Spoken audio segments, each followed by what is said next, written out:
Welcome back. I am your host, Jessie Towns, and this is the Keeping Shit Real podcast. So, this week, I want to talk about how we can bridge the gap between home life with our neurodivergent kids and education settings. This is one of the hardest things for parents who have neurodivergent kids. Like, let's be honest, I've been there, I've gone through it, and it's really, really difficult. And one of the main sort of feedback and one of the challenges that I get from parents that have got neurodivergent children, not just children that require a persistent drive for autonomy, is just how the relationship has totally broken down with education. And that might be for a number of reasons. It could be the fact that the child is a heavy masker. They don't believe the parents when they're at school saying, we just don't see that behaviour. And if you're a parent living and breathing through this, then being sort of challenged or questioned about the fact that they don't see that behaviour at school is really hard. And it's one of the biggest things that parents will always end up, might be the final thing that completely tips them over the edge here. And it's really hard to try and navigate away from that. When you're in the thick of it and your child has got emotional-based school avoidance, they've got trauma, when you are then continually let down or that you've lost that relationship with that education setting, it's really difficult to put your trust in them, because ultimately we are putting our trust into people that don't really know us. They don't know our kids. They may have just seen, behaviours that they are just immediately there to exclude and suspend, and it's just not very helpful. So this week, we're going to talk about how ways you as a parent can bridge that gap between you, your child, and the education setting. Now, your child may be currently out of school. They might be currently in school. They might be on a reduced timetable. So these are all things that I hope, like little tips and strategies that will help you along the way to try and build that relationship with them.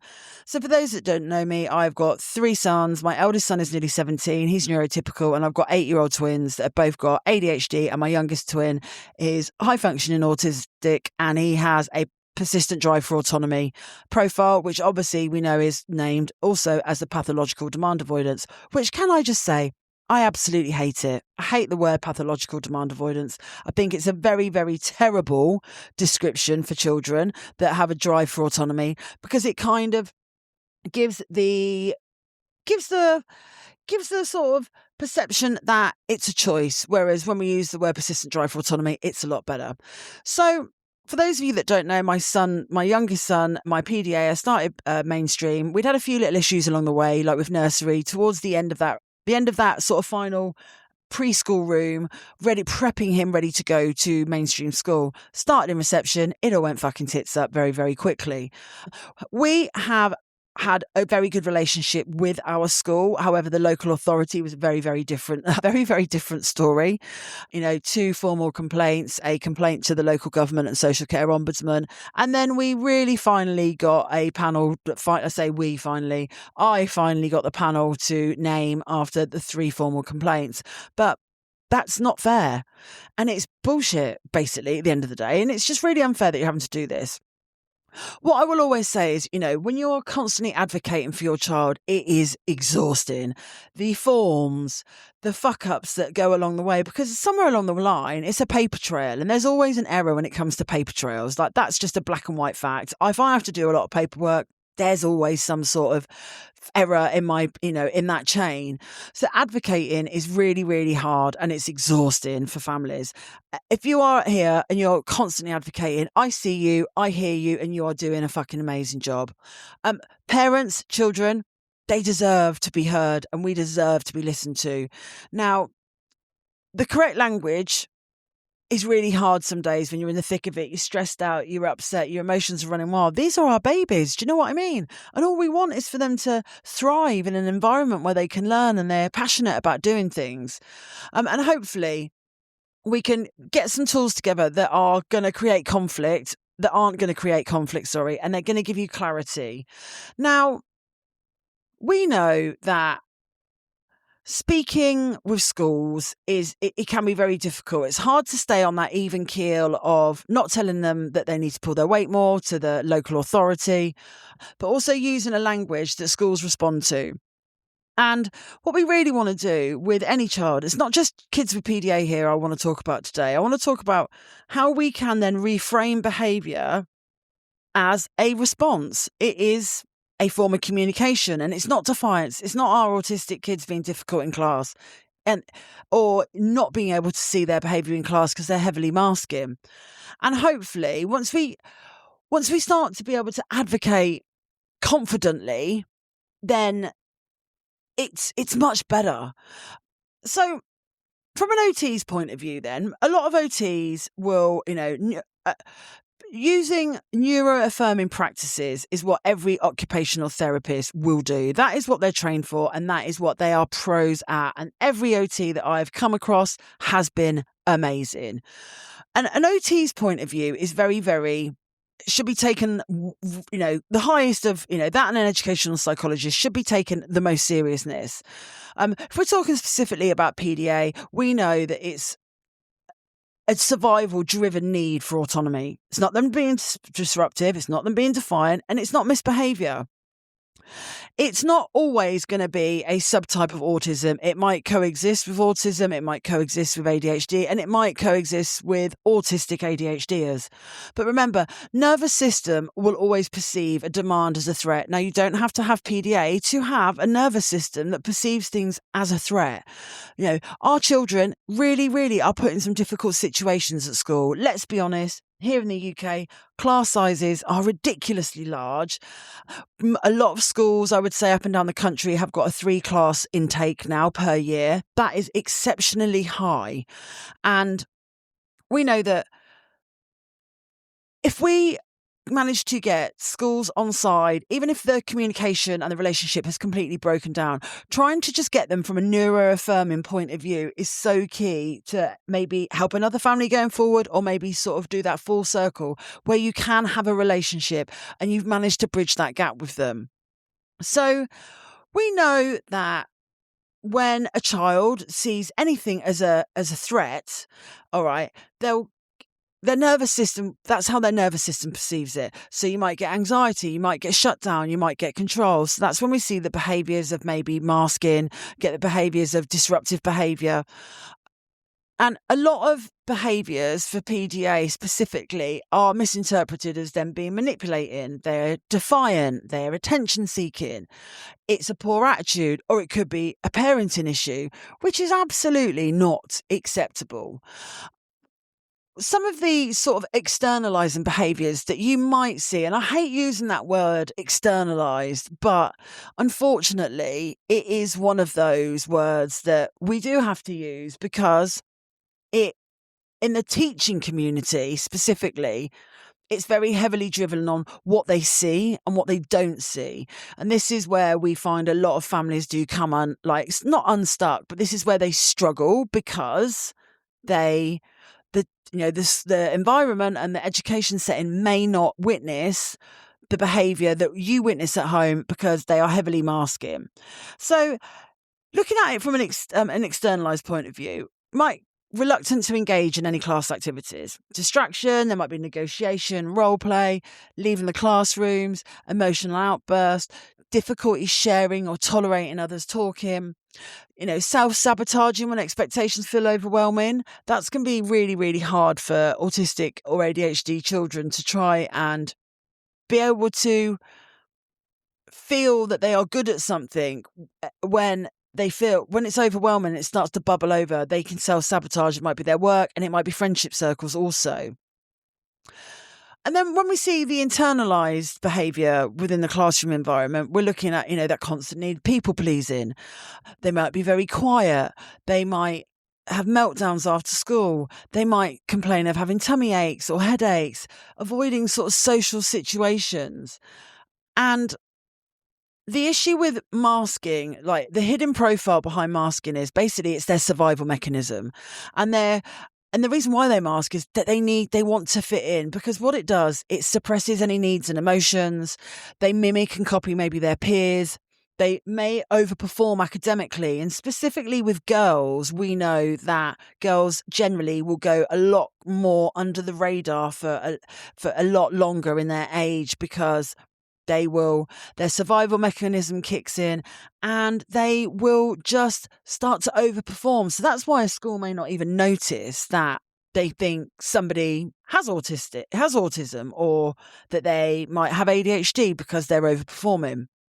Now, the impact of accumulated masking and putting on, and trying to, using their survival mechanism is that it can cause burnout. It can make them even more anxious. And then the good old factor is we've got massive discrepancies between what's going on at home and what's going on at school. Because what happens is when they've been holding it all together at school, they copying their peers, that internal distress is then building because it's a very different story at home. Now, the school demand, we know in the UK, well, anywhere, academically, schools, the demand is heavily driven by the design of it. All right. There's constant demands. There's a lot of noise and sensory, very, very rigid routines. There's very fast transitions, but there is also a massive lack of autonomy when it comes to mainstream education. And because of the way that the school day is very demand heavy, just by the sheer design of it in the UK, that can then really, really make kids struggle. So when we're looking at it, what we want to try and do is basically demand stack. And these are ways in which you can suggest alternate options to your school, to your child's school. So ask them if they can demand stack, and maybe thinking about the child's window of tolerance. So what we want to do is small demands accumulate. So when autonomy threats increase, so does the anxiety. So we want a window of tolerance. What will happen is their tolerance window is then going to completely reduce and narrow down. Once that narrows down, we're going to get more shutdowns, you're going to get meltdowns, and we're ultimately going to get some sort of form of school avoidance. A lot of parents, their kids are suffering from emotional-based school avoidance because it's been so traumatizing for them in this mainstream environment, or even some specialist schools. They may really, really struggle to notice and understand these types of behaviours. And I'm not throwing mainstream schools under the bus by any means, I am not. But this is the reality for parents that have got neurodivergent kids in the mainstream school environment. Tolerance and versus demand are, specifically with PDA children as well, is that it needs to be clearly explained to schools so they really understand that they can adjust any sort of potential demands and loss of autonomy to prevent meltdowns and shutdowns. So when the misinterpreted behaviours that generally we would see from a teacher would be their flat out refusal from the student to complete any work, avoiding it, being maybe sort of dancing about, joking, being silly, and they're completely disengaged. And what's happening here is that it's that threat response. They're having a sensory overload. They've got massive anxiety. They've got a loss of autonomy, because what they will then see is refusal, avoidance, and just being sort of silly and stupid. But it's that sensory overwhelm. It's too much for them. So we know that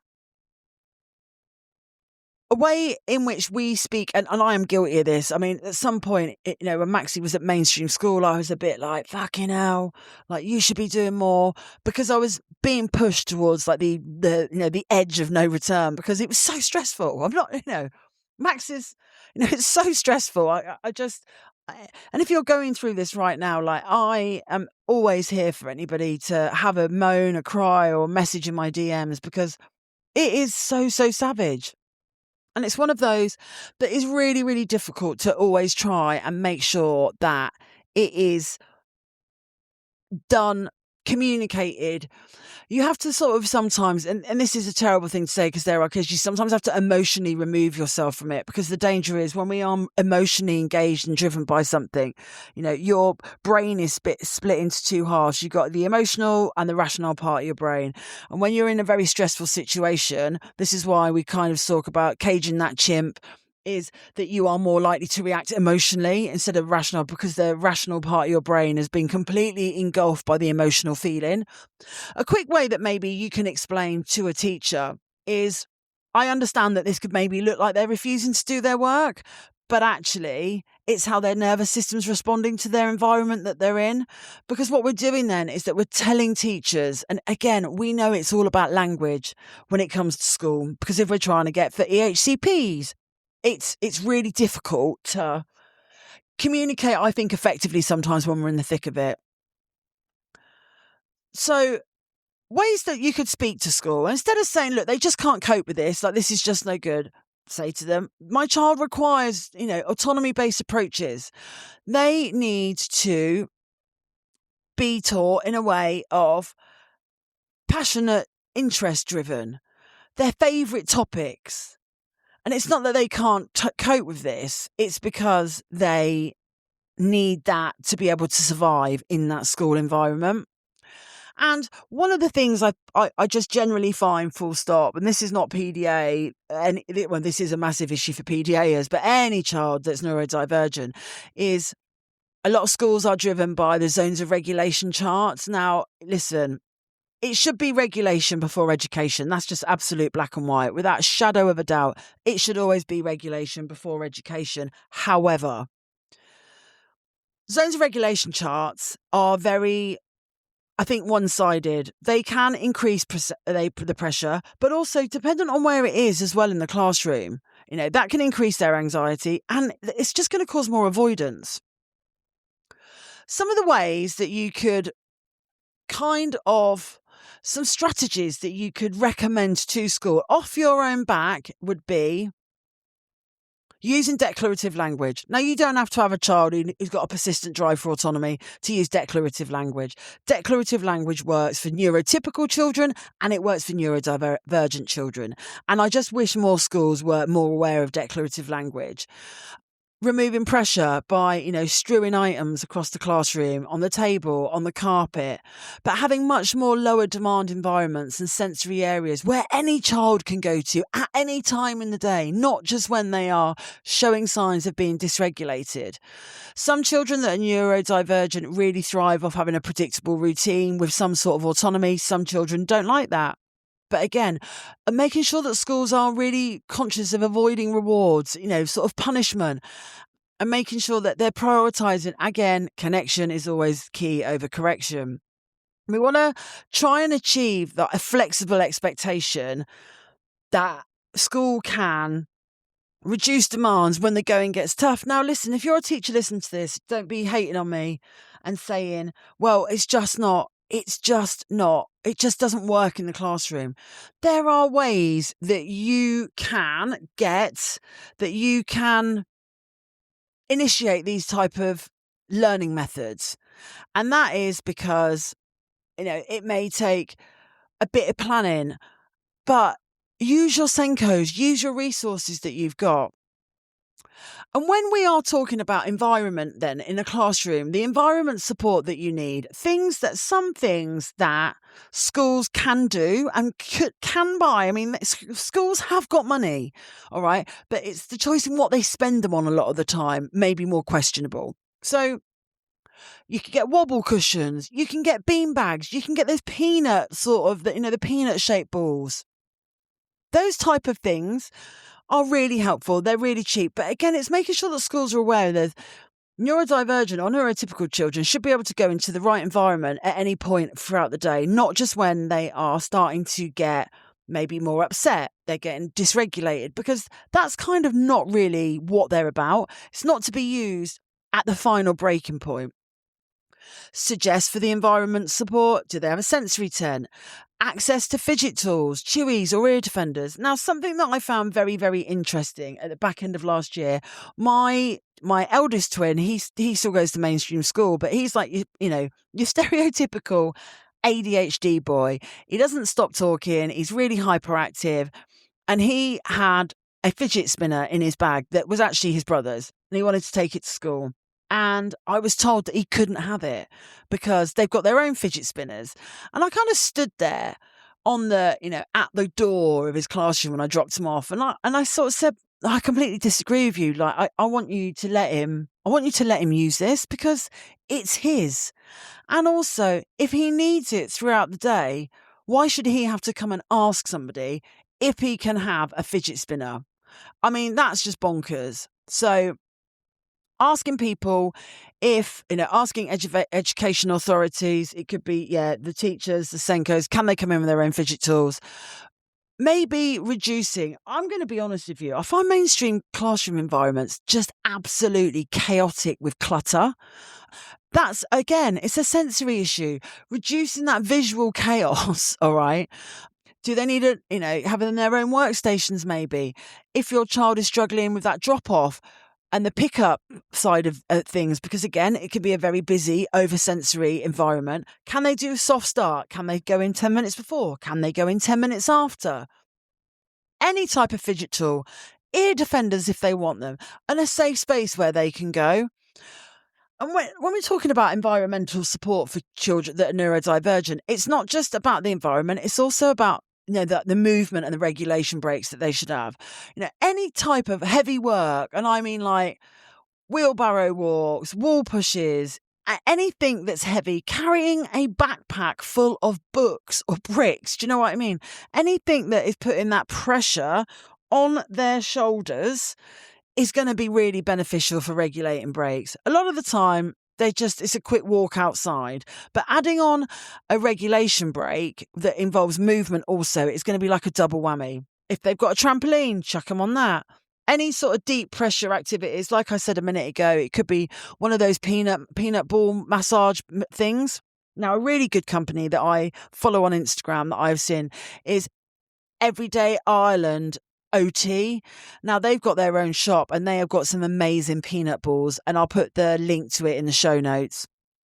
Playground equipment, like I said, stretching, but just having access to sensory resources any given time in the day when they want.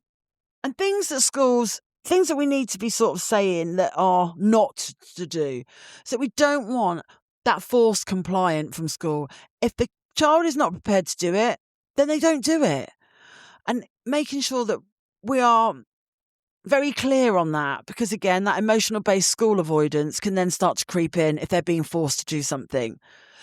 You all know how I feel by now. I absolutely hate reward charts and any sort of reward incentive. I just don't think it works. I just think it makes a lot of children feel 10 times worse. And also that because I said so type of approach from school, we've got to nip that in the bud. It just doesn't work. Zones of regulation, I've said that. I absolutely hate them. I find them really, really not useful. I think maybe some children might get on okay with them, but it just a lot of children will always be blue or red. So how effective actually are they? But also I think that there's a big misunderstanding of how things actually work on the zones of regulation. I feel like I'm having a real go at schools here, but I'm not. I'm just trying to make sure that we as parents can advocate with things that are not unreasonable requests with schools. I think if you've got a child and they've got EBSA and, or maybe they, fluctuating burnout, for you as a parent also, you're probably quite likely to be feeling quite burnout, and making sure that if you're trying to communicate with school and it's just not going how you feel it should be going, i.e. you're not feeling heard, you're not feeling seen, document everything. But also make sure that all communication, if it's verbal and there's like a verbal agreement, that you follow it up with a written email. Because if you need that paper trail of evidence, then you've got it, instead of just saying, oh, well, you told me this. So in terms of like SEN law classics and essentials, parents have access to reasonable adjustment requests, mental health duties from the provision, and you've got SEN support rights. You've also got the right to request your evidence logs of your child's and your behaviour and inclusion policies. So if you are needing to document issues that are going on at school, document as quickly as you can or as regularly as you can what those triggers are, the pattern of behaviour that you see at home, the dysregulation after school, any school meeting notes, and also a massive, massive part is the impact on family members at home. And that is really, really important that you keep the impact of how it affects you and your family. So I think I know how difficult it can be. So just a little bit regarding, before I finish up, I just wanted to mention also how ways in which that you can send emails. So if you are introducing your child's like neurodivergent profile to school, make sure when you're emailing them, you are being very specific about your child, explaining their how they sort of function every single day, things that trigger them, things that don't trigger them. Tell them what works really well, what you find really effective at home. And then if you need to keep on following stuff up, especially if they say, well, we don't see that here, like, we don't see that here, making sure that you are working proactively with the school to support your child, but making sure that you can go in and you feel confident. But if school completely suggests like more of a behavioural approach because, they don't get it, then tell them what are the best approaches for your child that reduces any stress for them. Focus on what keeps them regulated and what keeps them connected at home so that they can share it with the school. And just sort of say to them, these are things that have been really, really effective and work for us. And like I said, making sure that we do everything, it's in a paper trail and it is completely written down, that we've got that evidence is so, so important. Wow. That is it. I'm my little bridge in the gap. I just think it's so important that parents know what they can say and what they can't say. And I know a lot of parents do feel gaslit by schools and just how they're being treated, especially if you have a masking child in a mainstream environment. It's really, really difficult some days to be able to get that a point across of what the impact is at home and how difficult it can be for you. So before I sign off, there's a few things I've got to say. If you haven't joined the PDA Parent Circle yet, where are you? It is a vibe. I don't know what I'd actually do without everybody. Everybody's amazing, but also it's about building that community. If you don't want to join the community because you don't need the sessions, but you do want to be in touch with people that are within your area, you can go for maybe walk and talks. The PDA Connect work, which was supposed to launch on Saturday, but I've had a few technical issues with the platform that I was using. So I've had to kind of just pause it for a couple of weeks. But that will be out by the end of this month. And that is going to give you an online platform where you can talk to people, you can meet up with people in your local area, and maybe just not feel so alone in this batshit crazy ride.